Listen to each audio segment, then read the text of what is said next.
ചെറിയ പ്രായത്തിൽ ഭയങ്കര കോംപ്ലക്സ് ക്യാരക്ടേഴ്സ് ചെയ്യാൻ അനുഗ്രഹം കിട്ടിയിട്ടുള്ളൊരു നടനാണ് ഞാൻ. അകലെ എന്ന് പറയുന്ന സിനിമയിൽ ഒരു 54 വയസ്സുള്ള ഒരു so called Anglo Indian background ഉള്ളൊരു റൈറ്ററായിട്ട് അഭിനയിക്കുമ്പോൾ എനിക്ക് 19 വയസ്സേ ഉള്ളൂ. ഞാൻ ചക്രം എന്ന് പറയുന്ന സിനിമയിൽ ചന്ദ്രഹാസൻ എന്ന് പറയുന്ന കഥാപാത്രം ചെയ്യുമ്പോൾ ഇതിന് 20 or 21 വയസ്സേ ഉള്ളൂ. ഞാൻ വർഗത്തിൽ സോളമൻ ജോസഫായിട്ട് അഭിനയിച്ചപ്പോൾ എനിക്ക് 2 അങ്ങനത്തെ ആ പ്രായത്തിലാണ്. അതുപോലെ തന്നെ വാസ്തവം ஒரு சூப்பர் ஸ்டார் பற்றி நான் பேசுகிறேன். என் ஃப்ரெண்டு, என் பிரதர் பிருத்விராஜ். ஏன்னா இந்த படம் நான் பண்ணலனா கூட நல்லா தான் வந்திருக்கும். ஆனால் பிருத்வி பண்ணலன்னா சத்தியமாக இந்த படம் நல்லா தான் வந்திருக்காது. പൃഥ്വിരാജ് എന്ന് വെച്ചാൽ he knew Prithvi doing so well. അത്ര ഒവ്വൊരു ക്യാരക്ടറും അത്ര different varieties. He's trying, he's experimenting. He's so young. Prithvi, he's smart. He's the quite smart one. He was right there on the ball. அவ்வளோ அமேசிங்கான ஆக்டர். அந்த ஆளோட போட்டு நடிக்கிறதுக்குள்ள செம்ம tired ஆயிடுச்சுங்க. പൃഥ്വിരാജ് സാറിന് എന്തൊരു 2 ഫേஸுக்கு நடுவில் வந்து ஹிஸ் சக்ஸஸ் இஸ் தட் அப்பா லால் சார் இருக்கும்போது அவங்க பண்ண மாதிரி படம் பண்ணுவார். இப்போ நாங்கள் பண்ண மாதிரி படம் பண்ணுவார்.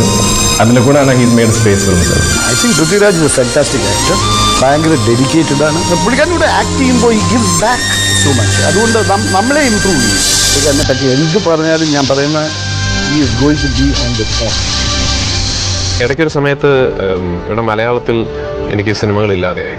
ഒരു താരവും അതിലെ സ്ത്രീ നടികൾ ഉൾപ്പെടെ ഞാനുമായിട്ട് അഭിനയിക്കില്ല എന്ന് ആ സമയത്ത് പറഞ്ഞുകൊണ്ട് ആ സിനിമ ചെയ്യാൻ പറ്റില്ല എന്ന് പറഞ്ഞപ്പോൾ എനിക്കൊരു 2 മാസം മലയാളത്തിൽ പ്ലാൻ ചെയ്ത ഒരു പ്രോജക്റ്റ് നടക്കാതെ ആദ്യമായിട്ട് എൻ്റെ കരിയറിലൊരു ഗ്യാപ്പ്, ഇനി അടുത്തൊരു സിനിമ ഇല്ല എന്ന് പറയുന്നൊരവസ്ഥ അന്നാണ് വന്നത്. അന്ന് ഇവിടെ സംഭവിച്ചതെന്താന്ന് വെച്ചാൽ പൃഥ്വിരാജ് ഡയലോഗ് പറയാൻ തുടങ്ങുമ്പോൾ കൂകും. ഡയലോഗ് പറഞ്ഞു കഴിഞ്ഞ് കൂകിയാൽ ശരി, അയാളത് പറഞ്ഞത് ശരിയായില്ല, അല്ലെങ്കിൽ അതിന് എമോഷണൽ, അതിന് ഇമ്പാക്റ്റ് ഇല്ല എന്നൊക്കെ പറയാം. ഇത് ഡയലോഗ് പറയാൻ തുടങ്ങുമ്പോൾ കൂകിയാൽ നീ പറയണ്ട ഇവിടെ, അതാണ്. അങ്ങനെ ഒരു അന്തർമുഖനായ പൃഥ്വിരാജ് പിന്നെ അഹങ്കാരിയായ പൃഥ്വിരാജ് പിന്നീട് അവൻ രക്ഷപ്പെടൂല്ലെന്നായി. ഇപ്പോൾ അവര് തന്നെ പറയുന്നു പൃഥ്വിരാജിനെ കണ്ടുപിടിക്കും, അയാള് സംസാരിക്കുന്ന പോലെ സംസാരിക്കട്ടെ. അപ്പൊ എനിക്ക് തോന്നുന്നു നമ്മൾ എന്ത് തന്നെയാണെങ്കിലും, നമ്മുടെ ഐഡന്റിറ്റി, നമ്മുടെ പേഴ്സണാലിറ്റി എന്ത് തന്നെയാണെങ്കിലും അത് ത്യജിക്കാൻ നമ്മൾ തയ്യാറാവരുത്. അത് ഏതൊരു തൊഴിൽ മേഖലയ്ക്ക് വേണ്ടിയാണെങ്കിലും മറ്റൊരു വ്യക്തിക്ക് വേണ്ടിയാണെങ്കിലും ബി യുവർ സെൽഫ്. നമ്മൾ എപ്പോഴും യുണീക്കാണ്. ലോകത്ത് നമ്മളെ പോലെ ഒരാളെ ഉണ്ടാകുള്ളൂ. 20 വർഷത്തിന് ശേഷമുള്ള പൃഥ്വിരാജിനെ കുറിച്ചുള്ള ചിത്രം താങ്കൾക്ക് തന്നെ ഒന്ന് പറയാം. 20 വർഷങ്ങൾക്ക് ശേഷം ഇന്ത്യയിൽ ഒരു 3 ഭാഷകളെങ്കിലും വളരെ മുൻനിരയിൽ അറിയപ്പെടുന്ന ഒരു മലയാളി നടനായിരിക്കും.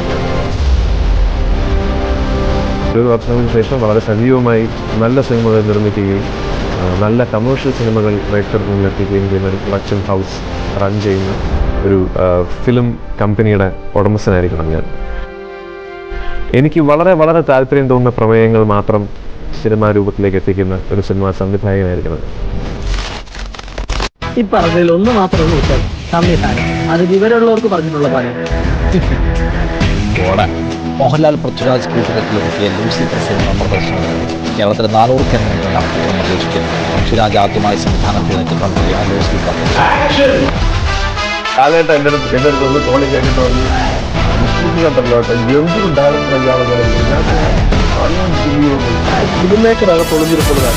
അദ്ദേഹത്തിന്റെ ഒരു ടെക്നിക്കൽ നോളജ് വെച്ചിട്ട് പുള്ളി എപ്പോഴേ ഡയറക്ടറാണ്. ഒരുപക്ഷെ മലയാളത്തിലെ ഏറ്റവും എക്സ്പീരിയൻസ്ഡ് ആയിട്ടുള്ള ഡയറക്ടേഴ്സിന്റെ അത്രയും ഒരു പക്വതയും ഒരു കൺവിക്ഷനും ക്ലാരിറ്റിയും. ഞാൻ അവിടെ ചെന്നിട്ട് ഷൂട്ടിംഗ് കാണുന്നു, അതേ എക്സ്പീരിയൻസ്ഡ് ആയിട്ടുള്ള ഡയറക്ടർ എങ്ങനെയാണോ ഷൂട്ട് ചെയ്യുന്നത് അതേപോലെ യാതൊരു കൺഫ്യൂഷനും ഇല്ലാതെ നമുക്കൊരു കോൺഫിഡൻസ് തോന്നും. രാജന്റെ കോൺഫിഡൻസ് കാണുമ്പോൾ നമുക്കും ഒരു കോൺഫിഡൻസ് ഉള്ളിൽ അറിയാതെ തോന്നും.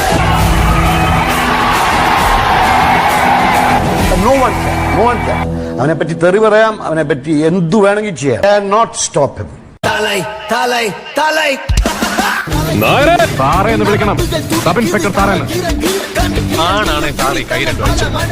അപ്പക്കാട്ടിലെ അലവലാതി അവസാനം അടിച്ച ഡയലോഗ് അടുത്ത തവണ സൂര്യത്തെല്ലാം ആളെ വിടുമ്പോ ഒറ്റോർമ്മത്തിന് ഇവിടെ കണ്ടുപോകരുത്.